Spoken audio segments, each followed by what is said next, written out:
Booth ಮಟ್ಟದ ಸಶಕ್ತೀಕರಣವೇ BJP ಬಲ. ಚಿಂತಾಮಣಿಯಲ್ಲಿ GN Venugopal ಪ್ರತಿಪಾದನೆ.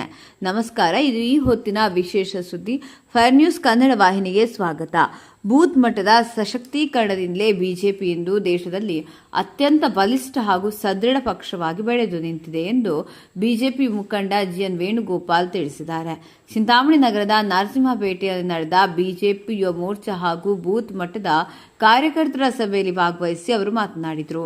ಈ ಕುರಿತು ಒಂದು ವರದಿ. ಚಿಂತಾಮಣಿ ನಗರದ ನರಸಿಂಹಪೇಟೆಯ 22 ಮತ್ತು 24ನೇ ವಾರ್ಡ್ನ ಯುವ ಮೋರ್ಚಾದ ಶ್ರೀನಿವಾಸ್ ಅವರ ಮನೆ ಆವರಣದಲ್ಲಿ ಬೂತ್ ಮಟ್ಟದ ಕಾರ್ಯಕರ್ತರ ಸಭೆ ಹಾಗೂ ಎಸ್ಐಆರ್ ಅರಿವು ಕಾರ್ಯಕ್ರಮವನ್ನು ಹಮ್ಮಿಕೊಳ್ಳಲಾಗಿತ್ತು. ಸಭೆಯನ್ನುದ್ದೇಶಿಸಿ ಮಾತನಾಡಿದ ಬಿಜೆಪಿ ಮುಖಂಡ ಜಿಎನ್ ವೇಣುಗೋಪಾಲ್, ಮನೆ ಮನೆಗೆ ಭೇಟಿ ನೀಡಿ ಎಸ್ಐಆರ್ನಿಂದಾಗುವ ಅನುಕೂಲಗಳ ಬಗ್ಗೆ ಸಾರ್ವಜನಿಕರಿಗೆ ತಿಳಿಸುವುದು ಮತ್ತು ಮತದಾರರನ್ನು ಗುರುತಿಸಿ ವಿಶೇಷ ಸಮಗ್ರ ಮತದಾರರ ಪಟ್ಟಿಯಲ್ಲಿ ಸಕ್ರಮಗೊಳಿಸುವುದೇ ಬೂತ್ ಮಟ್ಟದ ಶಕ್ತಿಯ ಮೂಲ ಉದ್ದೇಶ ಎಂದರು. ಇದೇ ವೇಳೆಯಲ್ಲಿ ಬಿಜೆಪಿ ಮುಖಂಡ ಜಿಎನ್ ವೇಣುಗೋಪಾಲ್ ಮಾತನಾಡಿ, ಕೇಂದ್ರ ಸರ್ಕಾರ ಜಾರಿಗೆ ತಂದಿರುವ ಈ ಎಸ್ಐಆರ್ ಅತ್ಯಂತ ದಿಟ್ಟ ನಿರ್ಧಾರ. ಮರಣ ಹೊಂದಿದವರು, ಬೇರೆಡೆಗೆ ವಲಸೆ ಹೋದವರು ಹಾಗೂ ಅಕ್ರಮವಾಗಿ ವಲಸೆ ಬಂದು ನೆಲೆಸಿದವರನ್ನು ಗುರುತಿಸಲು ಇದು ಸಹಾಯಕವಾಗಿದೆ. ಬಿಎಲ್ಒ ಮತ್ತು ಬಿಎಲ್ಒ 1ಗಳು ಮನೆ ಮನೆಗೆ ಭೇಟಿ ನೀಡಿ ಈ ಮತದಾರರ ಪರಿಷ್ಕರಣೆಯನ್ನು ಸಮರ್ಪಕವಾಗಿ ಜಾರಿಗೊಳಿಸಬೇಕು. ಬಿಜೆಪಿಯ ಶಕ್ತಿ ದೇಶಪ್ರೇಮ, ಧರ್ಮ ರಕ್ಷಣೆ ಹಾಗೂ ಹಿಂದುತ್ವದೊಂದಿಗೆ ಸರ್ವಧರ್ಮಗಳ ಜನತೆಯ ಅಭಿವೃದ್ಧಿಗೆ ಬದ್ಧವಾಗಿದೆ ಎಂದರು.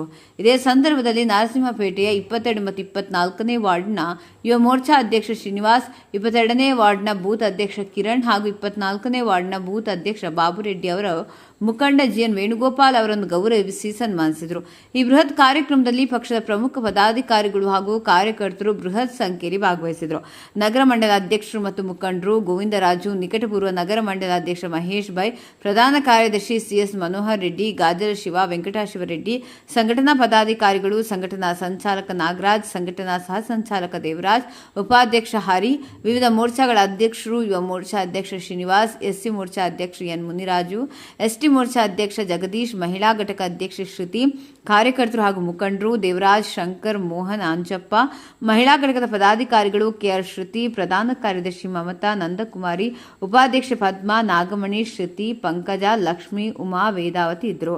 ಬೂತ್ ಮಟ್ಟದಿಂದಲೇ ಪಕ್ಷ ಸಂಘಟನೆ ಬಲಗೊಂಡ್ರೆ ಬಲಿಷ್ಠ ಕಾರ್ಯಕರ್ತರ ಪಡೆಯನ್ನು ನಿರ್ಮಿಸಲು ಸಾಧ್ಯ ಎಂದು ವೇಣುಗೋಪಾಲ್ ಅವರು ಕಾರ್ಯಕರ್ತರಿಗೆ ಕರೆ ನೀಡಿದರು. ಮುಂದಿನ ಸುದ್ದಿಗಳಿಗಾಗಿ ನೋಡ್ತಾ ಇರಿ ಫೈರ್ ನ್ಯೂಸ್ ಕನ್ನಡ. ಕ್ಷೇತ್ರಗಳು ಸೇರಿ ಹರಪನಹಳ್ಳಿ, ದಾವಣಗೆರೆಯಲ್ಲಿ 3 ಕ್ಷೇತ್ರ ಸೇರಿ ಇಲ್ಲಿಂದ 36 ಕ್ಷೇತ್ರಗಳು ಸೇರಿ 36 ಕ್ಷೇತ್ರಗಳಿಗೆ ಒಂದು ಪದವೀಧರ MLC, 36 ತಾಲೂಕುಗಳು ಓಡಾಡಬೇಕು. ಅವರು ಮುಂದೆ ಭಾನುವಾರ ದಿವಸ ಬರೋರಿದ್ದಾರೆ, ಫಂಕ್ಷನ್ ಇದ್ದಾರೆ. ಎಲ್ಲರೂ MLC ಓಟ್ ಹಾಕಿರುವಂಥದ್ದನ್ನ 50 ಜನ 100 ಜನ ಕರ್ಕೊಂಡ್ಬರುವಂಥ ಕೆಲಸ ಆಗಬೇಕು. ಅವರು ಬರ್ತಾರೆ. ಅವರು 36 ಕ್ಷೇತ್ರ ಓಡಾಡೋಕ್ಕಾಗಲ್ಲ ಅಂತ ನಮ್ಮ ತಾಲೂಕುಗಳು ನಾವೇ ಓಡಾಡಬೇಕು. ಹಿರಿಯರು ಅನುಭವ ಇದ್ದಂಥ ಶಿವ ರೆಡ್ಡಣ್ಣವ್ರು ಆಗ್ಬೋದು, ಸ್ಕೂಲುಗಳವರು, ಅವರು ಅನುಭವ ಇರುವಂಥವ್ರು ಎಲ್ಲರ ಜೊತೆಲೂ ಕೆಲಸ ಮಾಡೋಣ. MLCನ ಗೆಲ್ಸ್ಕೊಳೋ ಅಂತ ಕೆಲಸ ಮಾಡೋಣ. ಅವರಿಗೆ ಅತಿ ಹೆಚ್ಚಾಗಿ ಓಟ್ ಬಿಡಬೇಕು. ನಮ್ಮವ್ರು ಯಾರ್ಯಾರು ಓಟ್ ಮಾಡಿದ್ದೀರಿ ಅವನ್ನೆಲ್ಲ ಒಂದು ಅವ್ರನ್ನೇ ಕಮಿಟಿಗಳು, ಬೂತ್ ಕಮಿಟಿಗಳಾಗಿ ಮಾಡಿ ಅವ್ರ ಮುಖಾಂತರ ಓಟ್ ಹಾಕುವಂಥ ಸಂಪ್ರದಾಯದಲ್ಲಿ ನಾವು ಹೋಗೋಣ ಅಂತ ಹೇಳ್ತಾ, ಇವತ್ತು ಹುಟ್ಟಿದ್ದು ಯಾಕೆ ಅದನ್ನ 30 ವರ್ಷಗಳಿಂದ ಮಾಡ್ದಿರ ಇವಾಗ ಮಾಡ್ತಾ ಇದ್ದಾರೆ ಅಂದರೆ, ದಯವಿಟ್ಟು ಯಾರು ಓಟು ತೆಗಿಯೋದಕ್ಕೂ ಮಾಡ್ತಾ ಇಲ್ಲ. ಯಾರನ್ನೂ ಅವೇಳನ ಮಾಡಿ ಇದ್ರ ಬಗ್ಗೆ ಜಾಸ್ತಿ ಮಾಹಿತಿ, ತಪ್ಪು ಮಾಹಿತಿ ಕೊಡ್ತದೆ. ಈ ಕಾಂಗ್ರೆಸ್ ಪಕ್ಷ ಹೆಂಗೆ ಅಂದರೆ ತಪ್ಪು ಮಾಹಿತಿಗಳು ಕೊಟ್ಟು ಜನನ್ನ ದಿಕ್ಕು ತಪ್ಪಿಸೋಂಥ, ಸತ್ತೋರ್ನ, ಇಲ್ಲಿಂದ ಓದೋರ್ನ, ವೋಟ್ ಲಿಸ್ಟಲ್ಲಿ 5 ವೋಟ್ ಲಿಸ್ಟಲ್ಲೂ ಸತ್ತೋರೇ ಬರ್ತಾ ಇದ್ದಾರೆ. ನಮ್ಮ ತಾತನೋ, ನಮ್ಮ ಅಜ್ಜಿನೋ, ನಮ್ಮ ತೆಗೆದು ನೋಡಿ ನಮ್ಮ ತಾತನ ಹೆಸರು ಇರ್ತದೆ, ನಮ್ಮ ಅಜ್ಜಿ ಹೆಸರು ಇರ್ತದೆ, ನಮ್ಮ ಅಮ್ಮನ ಹೆಸರು ಇರ್ತದೆ, ಸತ್ತೋಗಿರೋ ಹೆಸರೆಲ್ಲ ಇರ್ತದೆ ಅದರೊಳಗೆ. ಇವನ್ನ ಪರಿಷ್ಕರಣೆ ಮಾಡ್ತಾರೆ. ಒಬ್ಬ ಮನುಷ್ಯನಿಗೆ ಒಂದು ಹತ್ರ ಓಟ್ ಇರಬೇಕು. ಎಲ್ಲೇ ನೀನು ಹಾಕು, ಒಂದು ಓಟ್ ಇರಬೇಕು.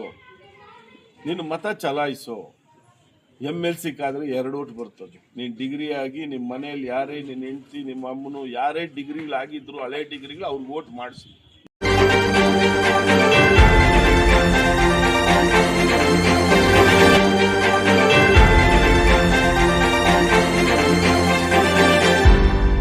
ನೀವು ನಮ್ಮ ಚಾನಲ್ಗೆ ಸಬ್ಸ್ಕ್ರೈಬ್ ಆಗಿಲ್ಲ ಅಂದ್ರೆ ಈಗಲೇ ಸಬ್ಸ್ಕ್ರೈಬ್ ಆಗಿ ಪಕ್ಕದಲ್ಲೇ ಇರುವ ಬೆಲ್ ಐಕಾನ್ ಕ್ಲಿಕ್ ಮಾಡಿ. ಮತ್ತಷ್ಟು ಅಪ್ಡೇಟ್ಗಳಿಗಾಗಿ ಫೇಸ್ಬುಕ್, ಇನ್ಸ್ಟಾಗ್ರಾಮ್, ಟ್ವಿಟರ್ನಲ್ಲಿ ಫಾಲೋ ಆಗಿ.